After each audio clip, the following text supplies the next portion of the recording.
kailangan mong pagdaanan yung sakit na yan just for you to look at things in different perspective. It's not a rejection, it's a redirection.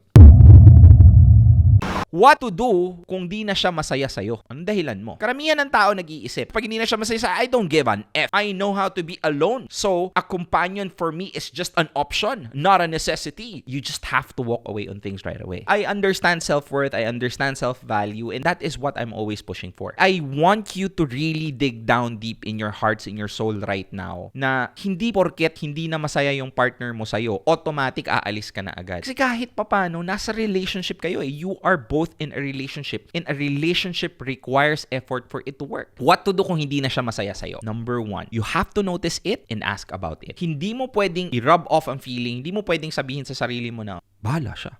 Walang pakialam. Kasi dapat masaya siya sa akin.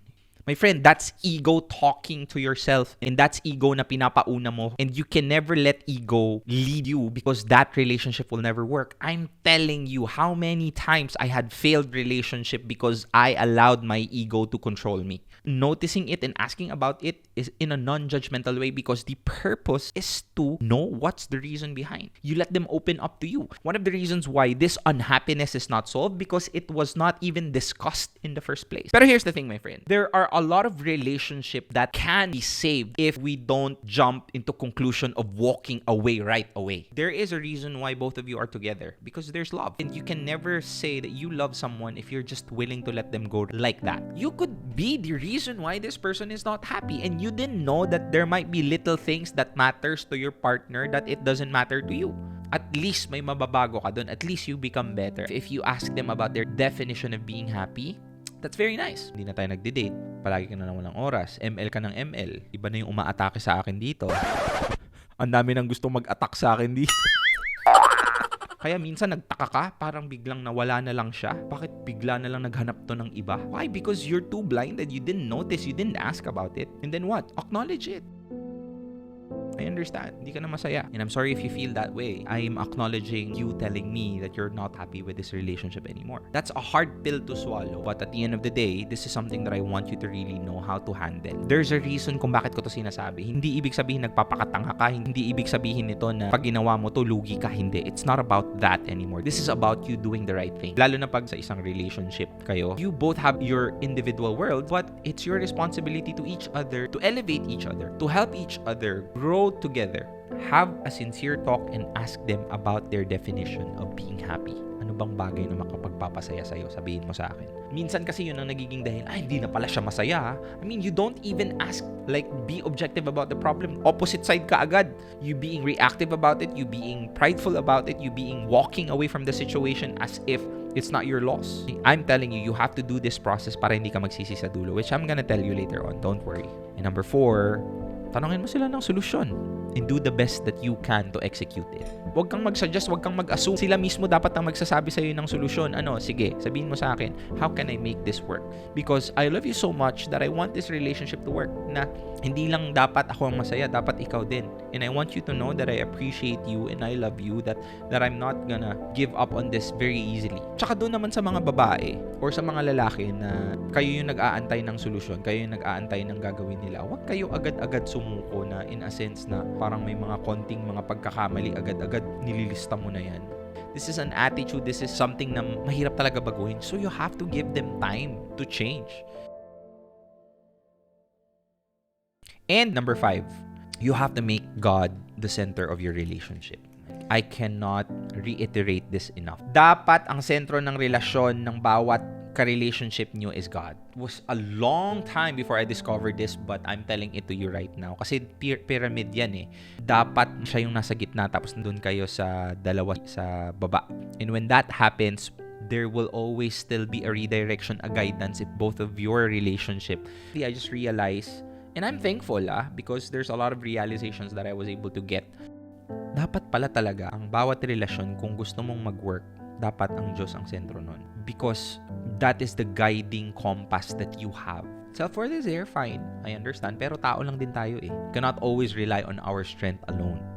Kailangan pa rin natin ng guidance. At kung sa tingin mo na kaya mo kasi wala siya, ganun ka ka-bless kasi nandyan talaga siya. Hindi mo lang alam, hindi mo lang ina-acknowledge. One of the things that I want you to really have Try to make God the center of your relationship. Diba? The relationship was almost done because of selfishness, because of ego, because of too much pride.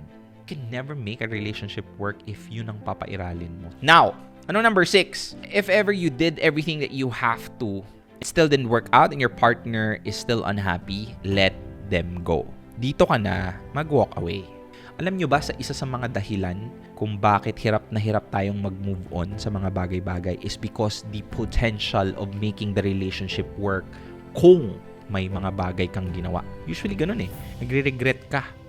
Siguro kung hindi ako naging ganyan. The steps that I'm telling you, my friends, are the steps for you not to have that poison later on if ever you decide to let go. Kasi hindi mo naman talaga pwedeng pairalin ang relationship if ikaw na lang ang madalas gumagawa ng paraan for it to work. Both of you should make an effort and both of you should choose each other. Kahit na may mga pagkakamali, kahit na may mga bagay na hindi kayo napagkakasunduan, kahit na may mga pagkakataon na hindi kayo laging masaya, basta pinili nyo ang isa't isa kahit anong mangyari. It will work. It's not all about bed of roses. If you want rainbow, you also have to put up with the rain. Hindi araw-araw Pasko, hindi palaging masaya. Pero what's important is, regardless of what happens, you both have each other. Minsan kasi yun na nagiging misconception natin that the right relationship is always a happy relationship.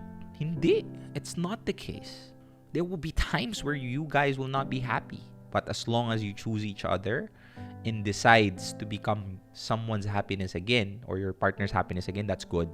Sa lahat ng mga taong sumubok ng mga bagay na dapat nyong gawin at hindi pa rin nag-work, I just want you to realize and understand this. Know that hindi porket sinubukan mo, hindi porket gustong-gusto mo, hindi porket ginawa mo na ang lahat pero hindi nag-work, it's already a failure from your side. Of course not. There are just things that it didn't work. It didn't work.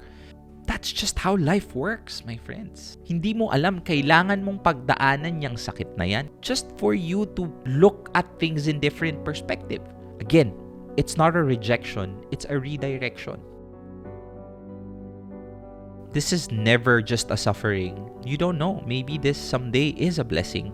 This heartbreak, this loss is a prerequisite for you to win later on.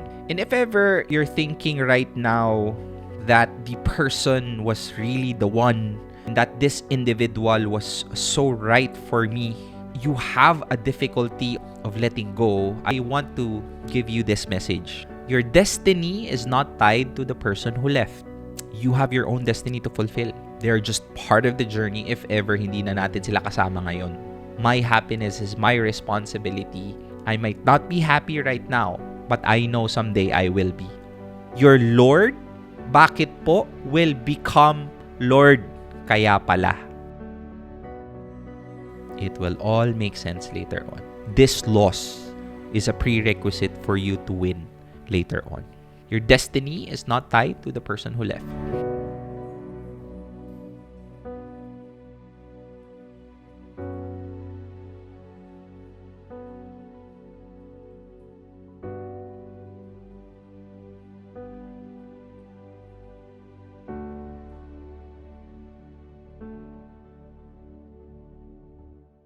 Thank you very much, my friends. Sana naman napagaan ko yung loob nyo at hindi po ako magsasawang maging source ng inyong lakas sa mga pagkakataong kayo'y naging mahina.